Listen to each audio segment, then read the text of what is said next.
అక్క నమస్తే అక్క. ఇప్పుడు ప్రస్తుతం ప్రెస్ మీట్ పెట్టడానికి ముఖ్య గల కారణం ఏమిటి అక్క అసలు?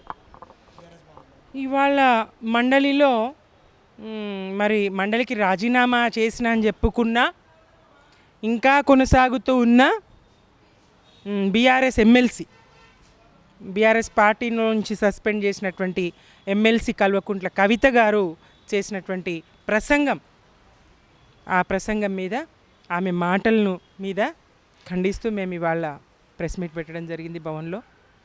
అసలు ఖండించే ఖండించాల్సిన అవసరం ఏమొచ్చింది? లైక్ అంతగానం ఏమన్నది? తెలంగాణ అంతా చూసింది ఆమె ఏమన్నదో. ఆమె 9.5 సంవత్సరాల కేసీఆర్ గారి పాలనను గత మే డే నుంచి ఇప్పటి వరకు వ్యతిరేకిస్తూ వస్తున్నారు. వివిధ సందర్భాల్లో వ్యతిరేకిస్తూ వస్తున్నారు. జనం బాట పేరుతోని ప్రజల్లోకి వెళ్ళినట్టు చేసి మీడియా సమావేశాలు ఏర్పాటు చేసి జనం లేని బాట, మీడియా బాట, సీమాంధ్ర మీడియా బాట వెంటబెట్టుకొని ఆమె అక్కడ చేస్తున్నటువంటి ప్రసంగాలు స్థానిక నాయకుల మీద, బీఆర్ఎస్ని మరి నాయకత్వాల మీద బురద జల్లితే కేసీఆర్ గారి బలం తగ్గిస్తే, బీఆర్ఎస్ బలం తగ్గిస్తే మరి కాంగ్రెసే ఏలుకుంటుంది అనేటువంటి ఒక ఆలోచన మరి ఏంటో తెలియదు. కానీ ఆమె అడుగడుగున పాలకపక్షమైనటువంటి బీజేపీని కానీ, కేంద్రంలో అధికారంలో ఉన్నటువంటి బీజేపీని కానీ, రాష్ట్రంలో అధికారంలో ఉన్నటువంటి కాంగ్రెస్ని కానీ అనకుండా బీఆర్ఎస్ మీదనే బురద జల్లుతూ చేస్తున్నటువంటి జనం బాట ప్రజలు గమనిస్తూ ఉన్నారు.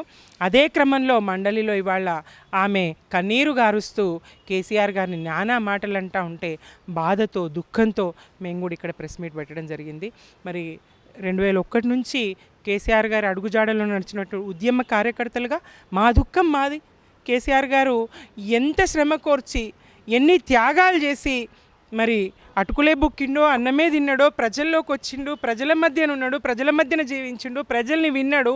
మరి అడుగడుగు ఆయన తిరిగి చూసిండు, నీళ్ళేంటి నిధులేంటి తెలుసుకున్నాడు. ఏ వాగు ఎక్కడుంది, ఏ నది ఎక్కడుంది, ఏ నది పరివాహం ఎంత, ఏ వాగుతో ఏం చేయొచ్చు, ప్రతి అంశాన్ని ఆయన అధ్యయనం చేసిండు. యావత్తు తెలంగాణను చూసిండు. తెలంగాణను సుసంపన్నం చేయడానికి, సుభిక్షం చేయడానికి, సుఖశాంతుల తెలంగాణగా మలచడానికి నిద్రలు లేని రాత్రులు గడిపి ఆయన త్యాగం చేస్తే ఇవాళ ఆయన కూతురే అన్నీ అనుభవించి ఎంపీగా, ఎమ్మెల్సీగా పదవులు అనుభవించి ఆయన్ని ఇరుకునబెట్టే విధంగా ఎంపీ ఇంకా ఎమ్మెల్సీ పదవులు నేను అడగలేదు, నేను ఆశించింది వేరే, కానీ నాకు ఆ టికెట్ దొరకలేదు అని అంటుంది. దాని గురించి ఏమంటారు?